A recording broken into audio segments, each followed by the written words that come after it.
کاشانۂ بصیرت ایک ایسا یوٹیوب چینل جس پر ہر قسم کی دینی کتب بالخصوص محروم بصارت افراد کے لیے آڈیو اور ویڈیو فارمیٹ میں دستیاب ہیں اور بالعموم تمام مسلمان برادران و خواہران کے لیے دستیاب ہیں۔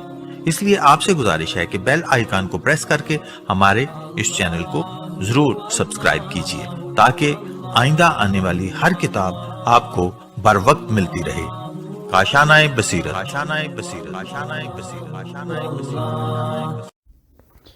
اعوذ باللہ من الشیطان الرجیم، بسم اللہ الرحمن الرحیم۔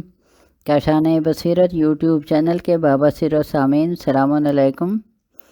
میں پارٹ 30 کے ساتھ حاضر ہوں اور کتاب محافل و مجالس حصہ دوم کا ہمارا مطالعہ بالکل آخری مراحل تک پہنچ گیا ہے، اور ہم نے 11 ائمہ کی اس کتاب میں تو 8 ائمہ کا ذکر ہے، اس میں سے 7 ہم مطالعہ کر چکے ہیں، اور اب آخری حجت امام مہدی آخر الزمان علیہ السلام تک ہم پہنچ چکے ہیں، اور یہاں صفحہ نمبر ہے 316، اور آپ کے بارے میں جو مختصر یہاں معلومات دی گئی ہیں ان کا میں آپ کو گوش گزار کرتی ہوں۔ اسم میں مبارک ہے میم ہے دال میم ہے میم دال، اور اس کو اسی طرح لکھا جاتا ہے، اس کو صحیح پورے اس طرح پڑھنے کی اجازت نہیں ہے، اور آپ کے یہ اصل نام سے آپ کو نہیں یاد کیا جاتا، بلکہ آپ کے لقب سے آپ کو یاد کیا جاتا ہے۔ لقب آپ کے ہیں القاب قائم حجت، مہدی، منتظر، صاحب الامر اور آخر الزمان، اور کنیت ہے ابو القاسم، اور والد ماجد ہیں امام حسن عسکری علیہ السلام، اور والدہ ماجدہ جناب نرجس خاتون سلام اللہ علیہ، اور ولادت آپ کی ہے 15 شعبان 256 ہجری سامرا، اور غیبت صغریٰ ہے 260 ہجری تا 329 ہجری، اور غیبت کبریٰ آپ کی ہے 329 ہجری الی ماشاء اللہ، یعنی ابھی تک جو ہے آپ کی غیبت کبریٰ کا دور چل رہا ہے، اور پھر مکان غیبت ہے سرداب سامرا۔ اب 300 صفحہ ہے 317، اور یہاں پہ 14ویں محفل کا آغاز ہے، اور موضوع ہے داستان عظمت حضرت حجت ابن الحسن اجل اللہ تعالی فرج الشریف۔ بسم اللہ الرحمن الرحیم، الحمد للہ رب العالمین، والصلاة والسلام علی اشرف الانبیاء والمرسلین، خاتم النبیین سیدنا و مولانا ابی القاسم محمد و آلہ الطیبین الطاہرین، ولعنت اللہ علی اعدائہم اجمعین، اما بعد، فقد قال اللہ الحکیم فی کتابہ الکریم، بسم اللہ الرحمن الرحیم، ان علینا للہدی و ان لنا للآخرۃ والاولی۔ مالک کائنات کا ارشاد ہے، بے شک ہدایت کی ذمہ داری ہمارے اوپر ہے، اور دنیا اور آخرت کا اختیار ہمارے ہاتھوں میں ہے۔ اس میں کوئی شک نہیں ہے کہ مالک کائنات نے ہر دور میں ہدایت کا انتظام کیا ہے، اور اتنا مکمل انتظام کیا ہے کہ ہدایت لینے والوں کا فقدان تھا، لیکن ہدایت دینے والے حضرت آدم علیہ السلام کی شکل میں موجود تھا۔ اولاد آدم بعد میں آئی ہے، اور آدم خلیفۃ اللہ بن کر پہلے آئے ہیں، اور آدم علیہ السلام بھی بشر بعد میں بنے ہیں، خلیفۃ اللہ پہلے بنے ہیں۔ بشریت کے اعلان سے پہلے یہ اعلان ہو گیا تھا کہ میں روئے زمین پر ایک خلیفہ بنانے والا ہوں۔ یہی وجہ تو ہے کہ ملائکہ کو بھی یہ خیال پیدا ہو گیا تھا کہ شاید ہمیں ہمیں کو خلیفہ بنا دیا جائے گا اور ہمیں کو یہ عظیم منصب دیا جائے گا۔ ہم سے بڑا اہل کون ہوگا؟ ہم تسبیح کرنے والے، تقدیس کرنے والے، سجدہ کرنے والے، عبادت کرنے والے، صاحب کردار اور معصوم ہیں، اور ہمارے علاوہ جو مخلوق روئے زمین پر ہے وہ نہایت درجہ ذلیل، پست، بد کردار، سفاک، خونریز، بد عمل اور بد سرشت ہے۔ بھلا یہ کیسے ممکن ہے کہ ہم جیسے معصومین کے ہوتے ہوئے ایسے پست کرداروں کو نمائندہ بنا دیا جائے؟ لیکن ایک مرتبہ اعلان ہوا، میں مٹی سے ایک بشر بنانے والا ہوں، اور جب اس کا پیکر تیار ہو جائے اور اس میں روح پھونک دی جائے تو تم سب سجدہ میں گر پڑنا۔ ملائکہ کی نظر میں ایک عجیب بات آئی۔ اب تک ہم سمجھے تھے کہ یہی مخلوق جو روئے زمین پر پائی جاتی ہے، اس میں سے کوئی خلیفۃ اللہ ہوگا۔ صفحہ نمبر ہے 318۔ اس لیے ہم نے بھی اپنا نام پیش کر دیا تھا اور یہ عرض کر دیا تھا کہ پروردگار، ان سے تو ہم ہی بہتر ہیں۔ لیکن جب اس نے کہہ دیا کہ تم وہ نہیں جانتے جو میں جانتا ہوں تو ہم خاموش بھی ہو گئے۔ اس کی مصلحت وہی جانتا ہے۔ اب مصلحت سامنے آئی کہ خلیفۃ اللہ ان میں سے نہیں ہوگا جن کا کردار شروع سے خراب ہو اور بعد میں ٹھیک ہو جائے، بلکہ خلیفۃ اللہ ایسا کوئی ہوگا جو آغاز ہی سے اتنا بلند مرتبہ ہوگا کہ ملک معصوم سے سجدہ کرا دیا جائے۔ چنانچہ ملائکہ معصومین نے مصلحت کو پہچانا اور سر سجدے میں رکھ دیا۔ ابلیس یہی سوچتا رہا کہ جیسے یہ ویسے وہ، آدم ہی میں کون سی خاص بات پائی جاتی ہے؟ جو روئے زمین پر ہیں وہ تو بد کردار ہیں ہی، یہ نیا جو پیدا ہو رہا ہے یہ بھی مٹی سے بن رہا ہے۔ ظاہر ہے کہ خاک کی پستی اس کے ساتھ بھی رہے گی۔ میں آتش مزاج ہو کر اس کے سامنے سر جھکا دوں، یہ میرے بس کی بات نہیں ہے۔ مجھے بزم قدس سے نکلنا گوارا ہے، ذلیل ہونا گوارا ہے، لعنت کا طوق گوارا ہے، لیکن یہ گوارا نہیں ہے کہ میں بلند ہو کر پست کے سامنے سر جھکاؤں۔ واقعہ کی تفصیل کی ضرورت نہیں ہے، لیکن روز اول ہی جو چند مسائل واضح ہو گئے ہیں انہی کی طرف اشارہ کرنا مقصود ہے۔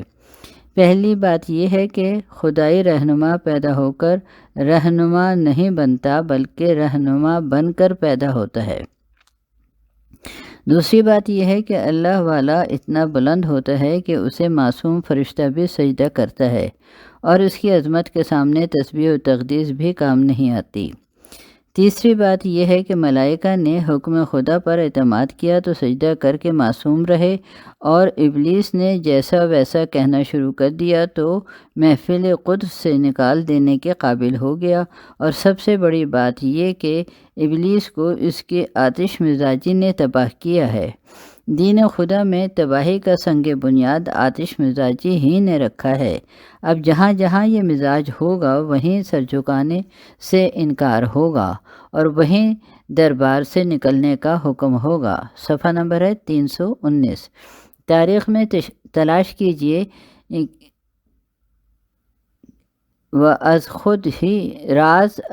راز خود ہی کھل جائے گا کہ کس کے مزاج میں آتش مزاجی تھی، کس نے تراب کے بجائے ابو تراب کے سامنے سر جھکانے سے انکار کیا، کون محفل قدس سے نکالا گیا۔ جب یہ سب باتیں معلوم ہو جائیں گی تو یہ معلوم کرنا بھی آسان ہو جائے گا کہ انسان کسے کہتے ہیں اور شیطان کیسا ہوتا ہے۔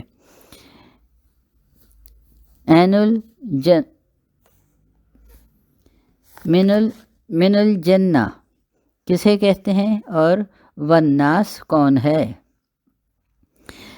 قدرت نے روز اول آدم علیہ السلام کو خلیفۃ اللہ بنا کر پیدا کر کے واضح کر دیا کہ الہی نمائندگی کے لیے دو باتوں کا ہونا بے حد ضروری ہے۔ پہلی بات یہ ہے کہ خلیفۃ اللہ پیدائشی صاحب منصب ہوتا ہے، اس کے منصب میں سن و سال، عمر و قامت کی قید نہیں ہوتی، وہ سارے ملائکہ سے افضل ہوتا ہے اور اس وقت بھی رہتا ہے جب کوئی ہدایت لینے والا نہ ہو۔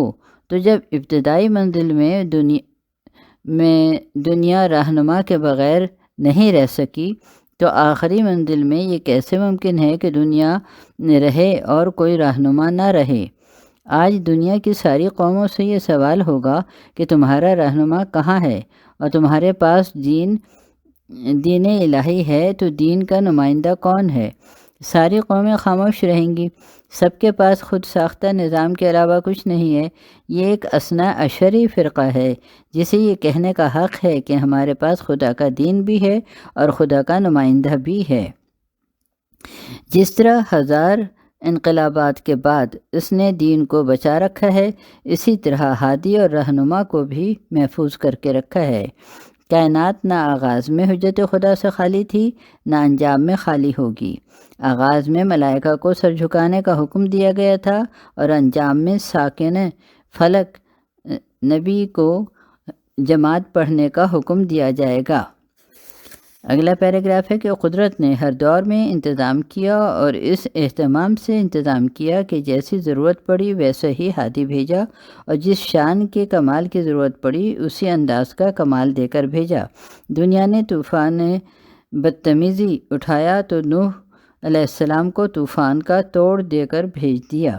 نمرودیت نے فساد کی آگ بھڑکائی تو خلیل کو بردن و سلامن کا اعجاز دے کر بھیج دیا۔ فرعونیت نے جادوگری دکھائی تو موسیٰ کو ضرب کلیمی عنایت کر دی۔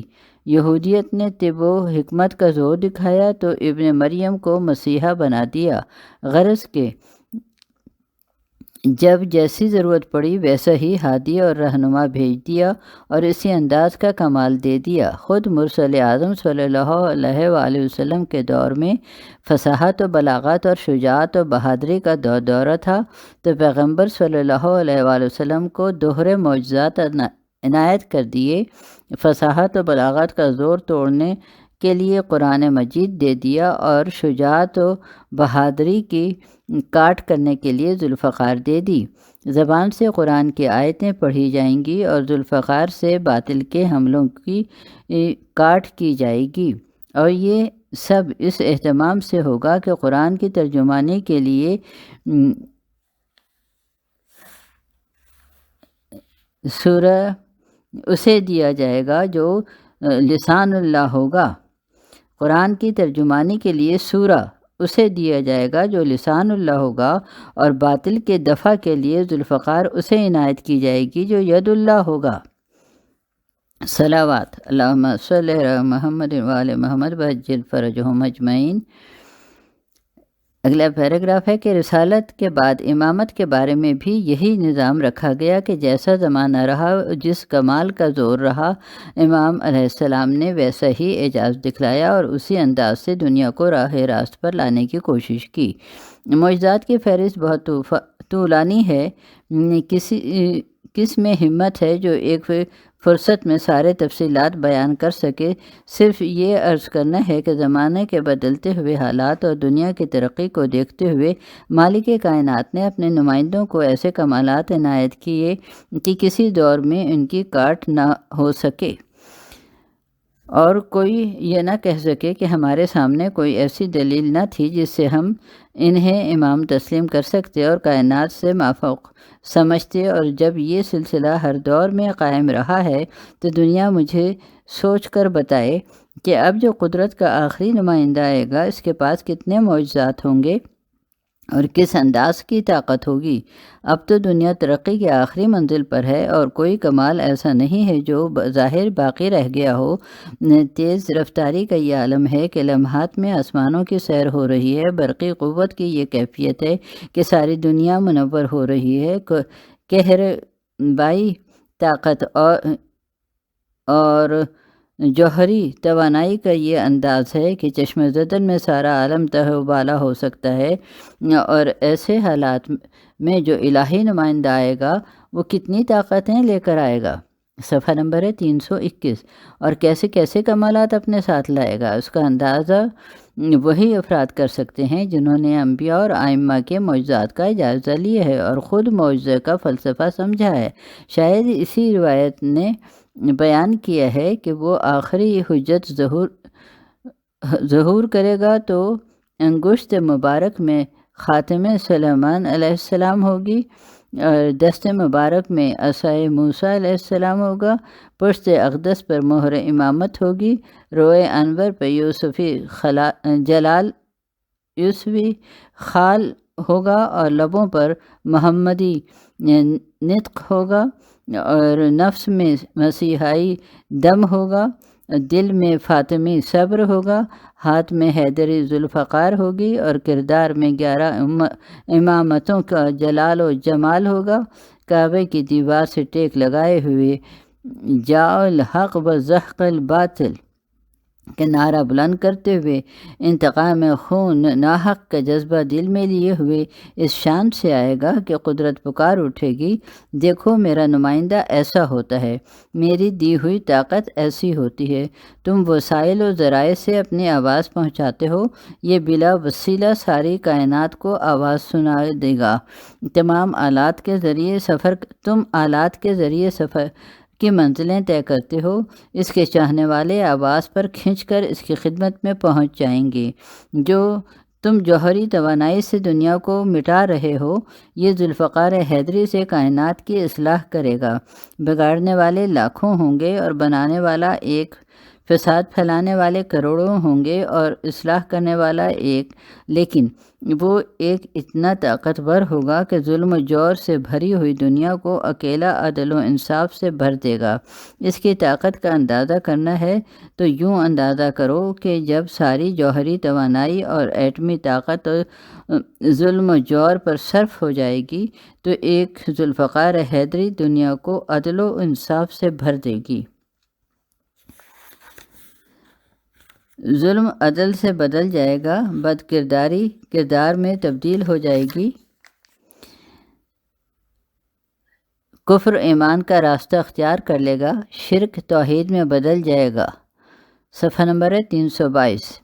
نفاق اخلاص کے سانچے میں ڈھل جائے گا، جبرائیل امین جاء الحق کا کلمہ پڑھیں گے، میکائیل حرز بازو بنیں گے، مرسل اعظم صلی اللہ علیہ وآلہ وسلم دعائیں دیں گے، زہرا سلام اللہ علیہ بڑھ کر بلائیں لیں گی، دین خدا قربان ہوگا، کعبہ عظمتوں کا طواف کرے گا، قرآن قصیدہ پڑھے گا، قدرت افائے وعدہ پر ناز کرے گی، اور دنیا عدل و انصاف پر فخر کرے گی، اور آدمیت آواز دے گی، فرشتوں کل تم نے نہیں پہچانا تھا، آج پہچان لو، بشریت کا کام فساد کرنا نہیں ہے، بشریت کا منصب ساری کائنات کے فساد کو لمحوں میں اصلاح میں تبدیل کر دینا ہے۔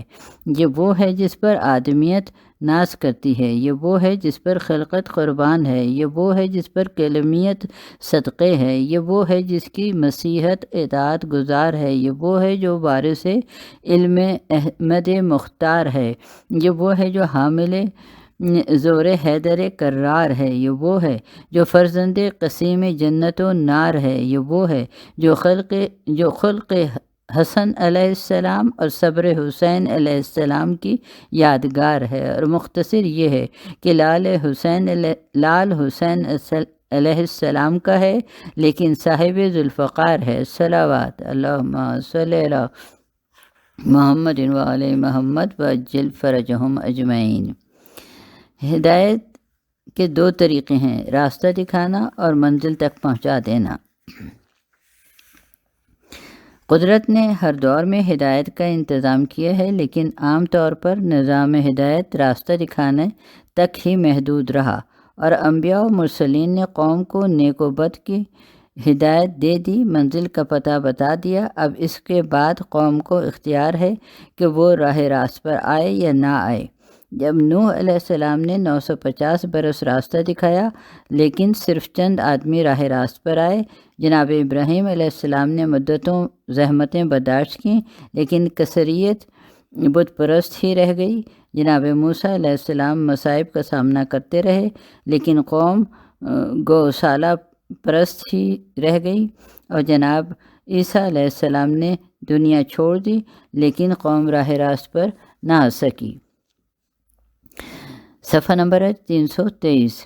اس کا مقصد یہ نہیں ہے کہ معاذ اللہ انبیاء نے کوئی کوتاہی کی ہے یا ان کے پیغام میں کوئی نقص تھا، نہیں، انہوں نے پیغام پہنچایا اور پوری دلچسپی سے پہنچایا۔ یہ قوم کی بدنصیبی تھی کہ اس نے اس پیغام کو قبول نہیں کیا اور اپنی گمراہی پر قائم رہی۔ انبیاء کا فریضہ ادا ہو گیا، ان کی ذمہ صرف پیغام پہنچانا تھا، انہوں نے پیغام پہنچا دیا اور اپنا فرض ادا کر دیا۔ اس لیے ہر آنے والے نے صاف لفظوں میں کہہ دیا کہ میرا کام صرف پیغام پہنچانا ہے اور میرا اجر اللہ پر ہے۔ نہ منزل تک لے جانا میرا کام تھا، نہ اجر مانگنے کا مجھے حق ہے۔ جس نے مجھے فریضہ سپرد کیا ہے وہ میرے اجر کا ذمہ دار ہے۔ میں نے اپنے فریضے کو ادا کر دیا، لیکن جب مرسل اعظم صلی اللہ علیہ وآلہ وسلم کا دور آیا تو انداز بدل گیا۔ یہاں اعلان ہوتا ہے کہ ہم نے اپنے رسول صلی اللہ علیہ وآلہ وسلم کو ہدایت اور دین حق دے کر بھیجا تاکہ وہ دین کو تمام ادیان پر غالب بنائے اور اس کی برتری ثابت کرے، چاہے مشرکین کتنے ہی ناراض کیوں نہ ہوں اور انہیں یہ بات کتنی ہی بری کیوں نہ معلوم ہو۔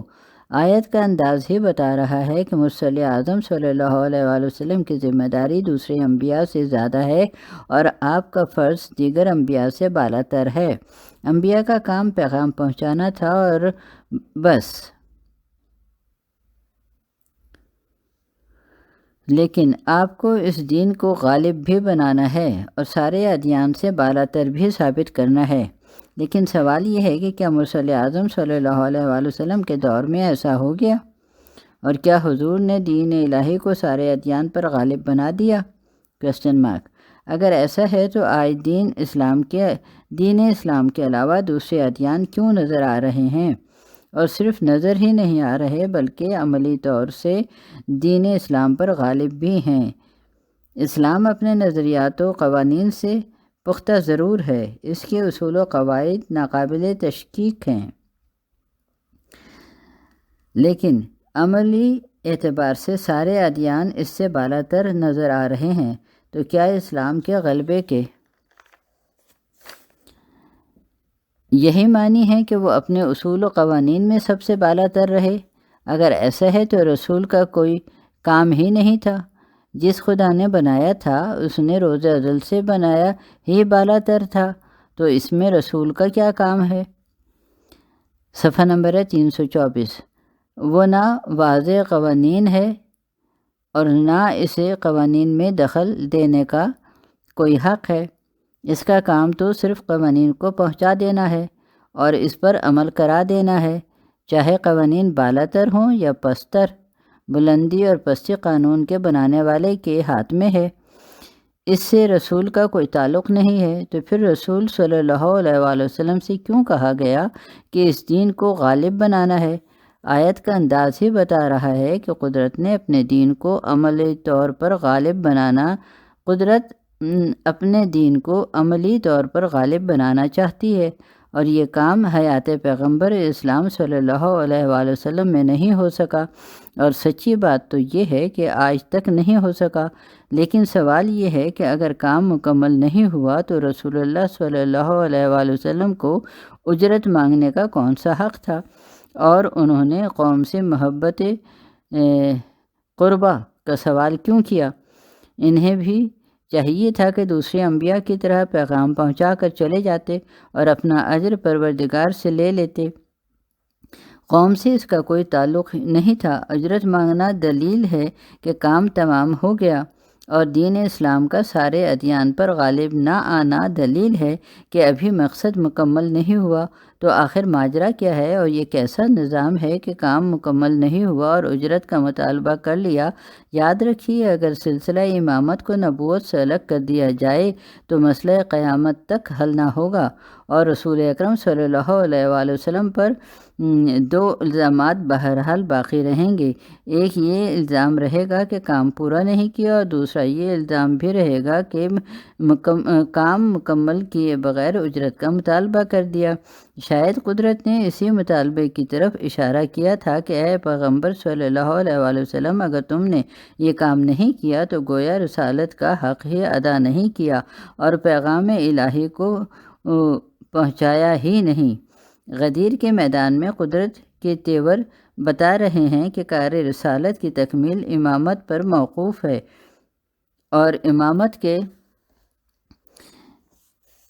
بغیر رسالت کا کام بھی نامکمل رہ جاتا ہے۔ صفحہ نمبر 325۔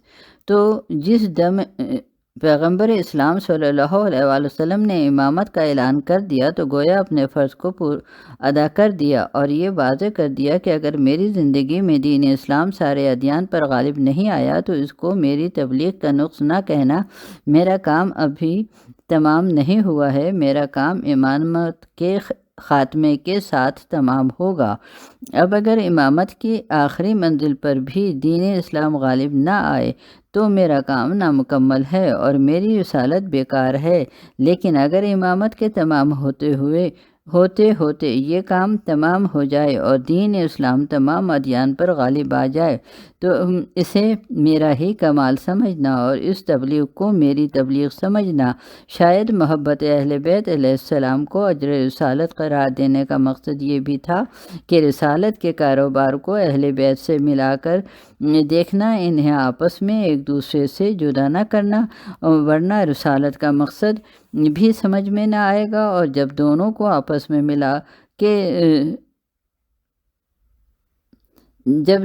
آپس میں ملا دو گے تو راز کھل جائے گا کہ رسالت کے مقاصد کے انتہا کہاں ہے اور کار رسالت کس طرح مکمل ہوتا ہے۔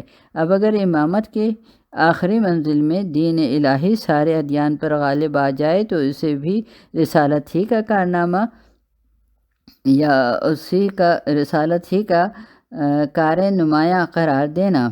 شاید اسی لیے پیغمبر اسلام صلی اللہ علیہ وآلہ وسلم نے فرما دیا تھا کہ ہمارا آخری وارث صورت میں، سیرت میں، رفتار میں، گفتار میں میری شبیہ ہوگا، اور اس کی کنیت بھی میری کنیت ہوگی، اور اس کا نام بھی میرا نام ہوگا۔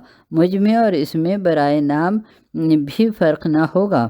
ارباب نظر، قدرت نے اسی حقیقت کو واضح کرنے کے لیے دین الہی کے غلبے کو رسالت کا فرض قرار دیا تھا تاکہ دنیا رسالت و امامت کے رشتے کو پہچان لے اور